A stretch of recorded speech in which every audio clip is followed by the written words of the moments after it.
Yesterday, I was asked to read the book of Isaiah, chapter 3, and it was amazing to reread it, especially in the times we're living.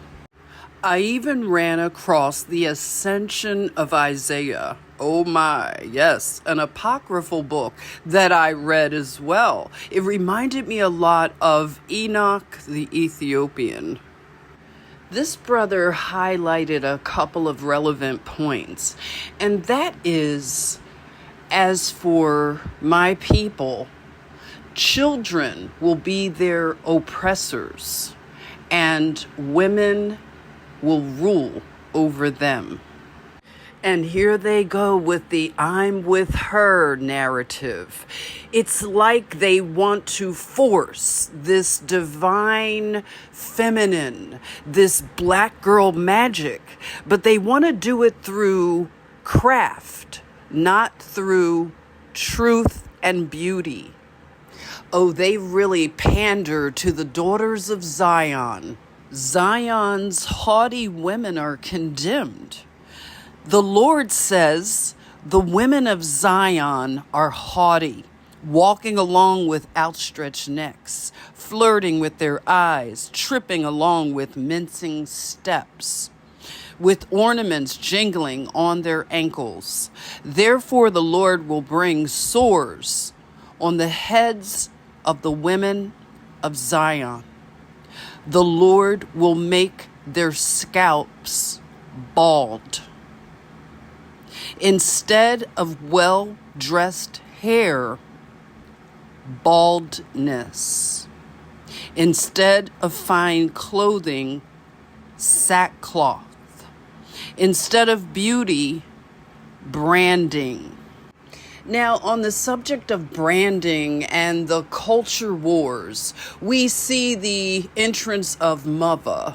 So Amber Rose, she gets on the political stage, and none other than Joy Reid, she attacks her, and she gatekeeps her black identity, and we get into the whole identity politics.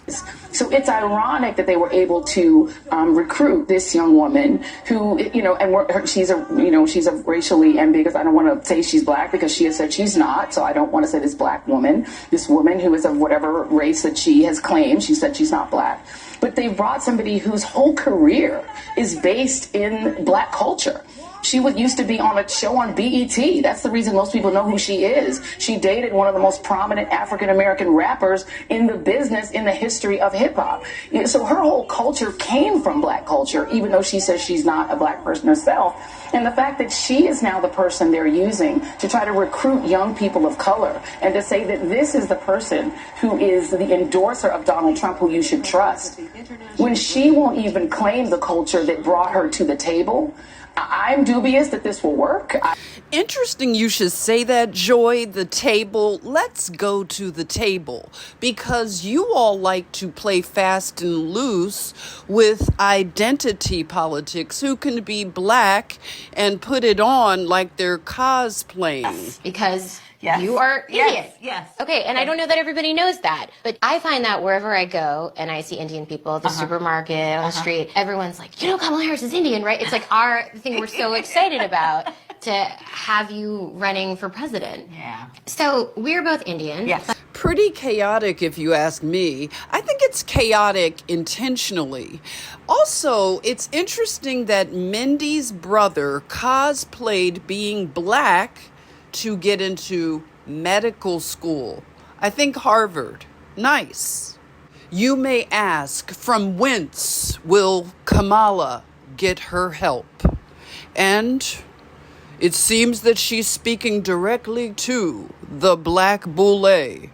Can you help us soror out?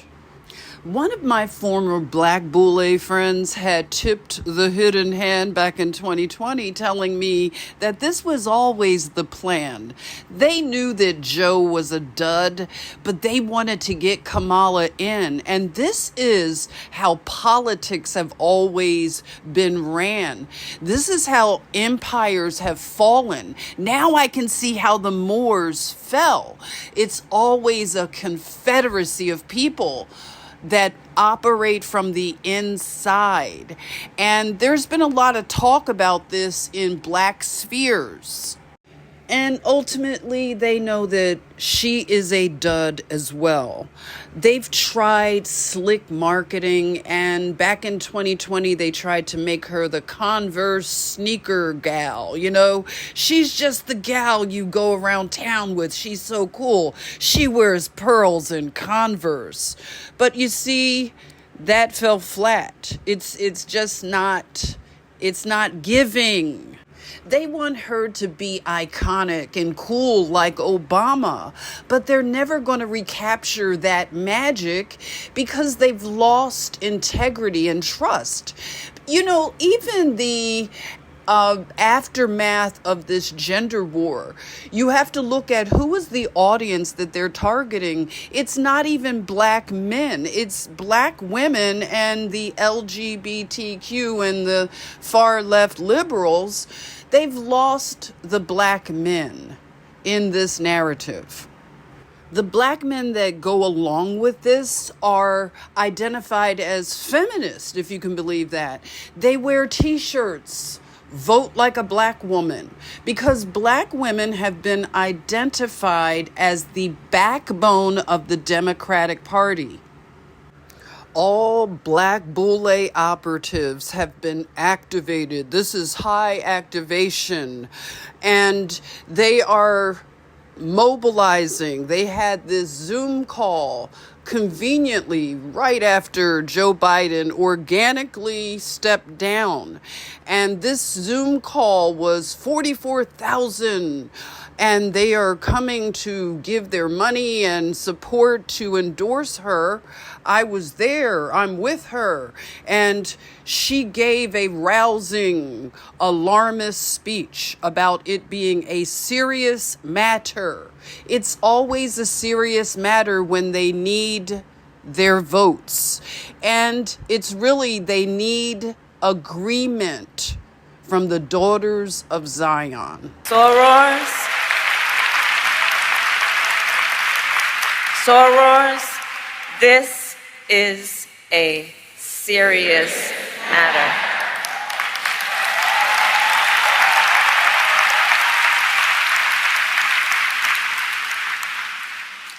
And so in this moment, once again, our nation is counting on the leaders in this room to guide us forward, to energize, organize, and mobilize. Woe to them that are bound by oaths. I'm a strong Black woman.